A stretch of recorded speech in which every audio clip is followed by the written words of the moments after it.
Fala minha rapaziadinha, sejam muito bem-vindos a mais um vídeo aqui do nosso canal. A Copa do Mundo de 2026, como eu sempre venho falando no início dos vídeos, nos entregou mais um dia cheio de emoções, né? Zebra e muita tensão. A Espanha não conseguiu furar o bloqueio aí da equipe de Cabo Verde do nosso glorioso Vozinha, tá? Vamos falar sobre isso.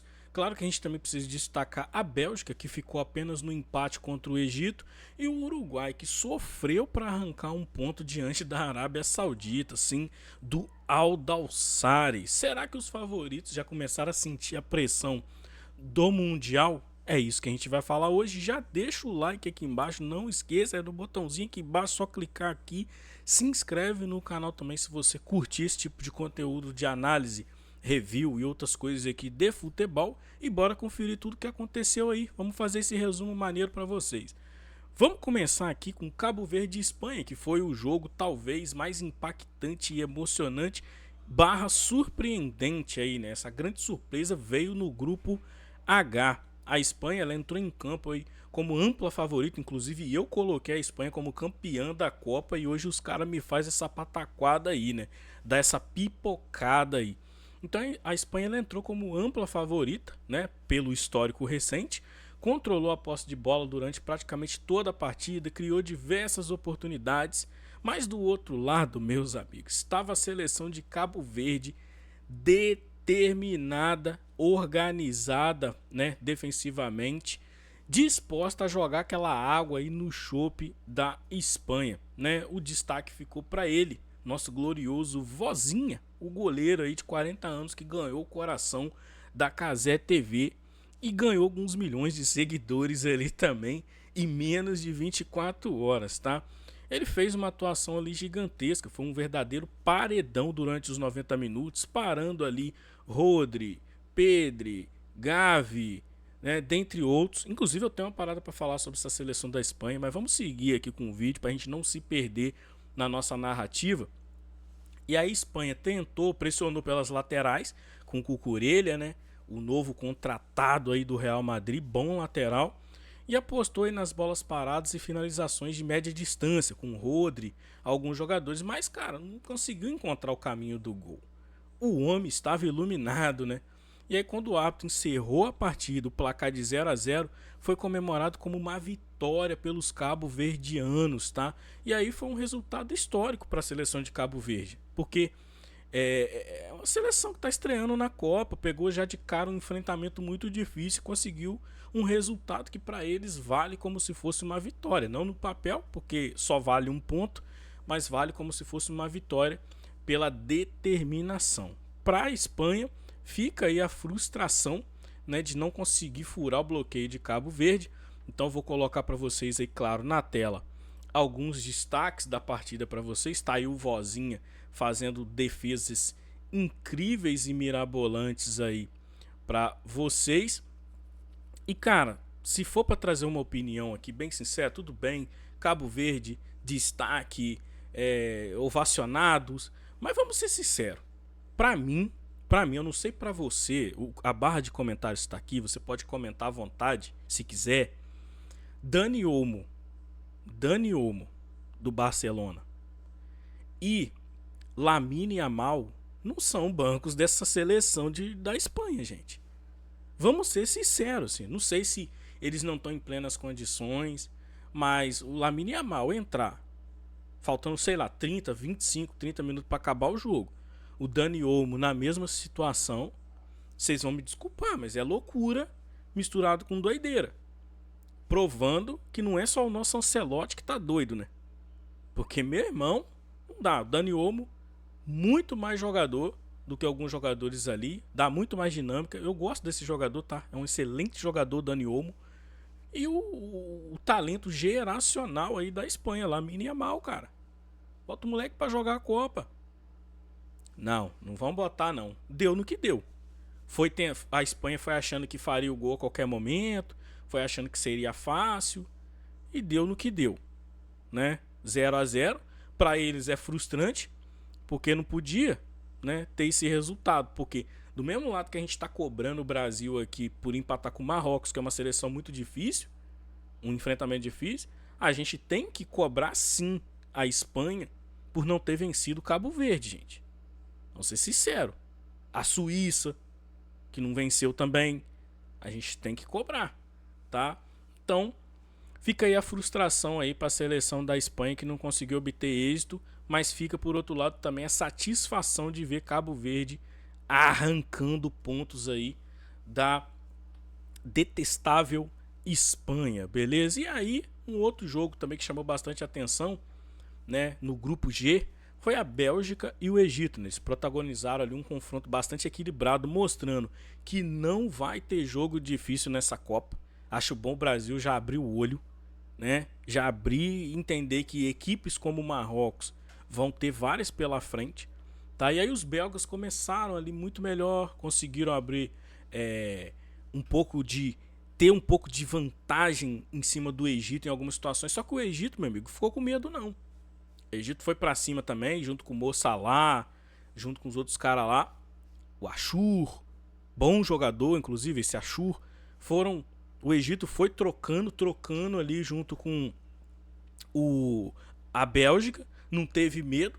A Bélgica não era efetivo o suficiente com De Bruyne, Jeremy Doku, dentre outros. E aí, meu amigo, o jogo vai passando, você vai tendo um adversário que não tá com medo de você. E aí o Egito vai, não se intimida, abre o placar num bonito gol, tá? Numa assistência ali do Mo Salah, tá? E aí, se não me engano, foi o Ashur que fez o gol, se eu não me engano. Fez um bonito gol, vencendo o Courtois. E o Courtois, eu gosto muito do Courtois. Pra mim, o Courtois é um dos melhores goleiros que eu já vi na vida. Assim, o Courtois.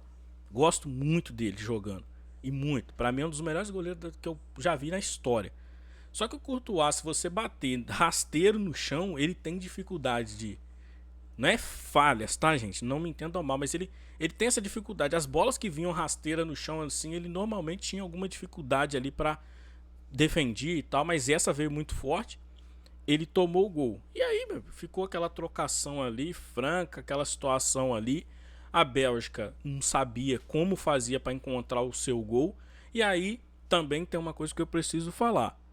Não sei se ele não está em condições plenas, mas Romelu Lukaku não é banco da Bélgica.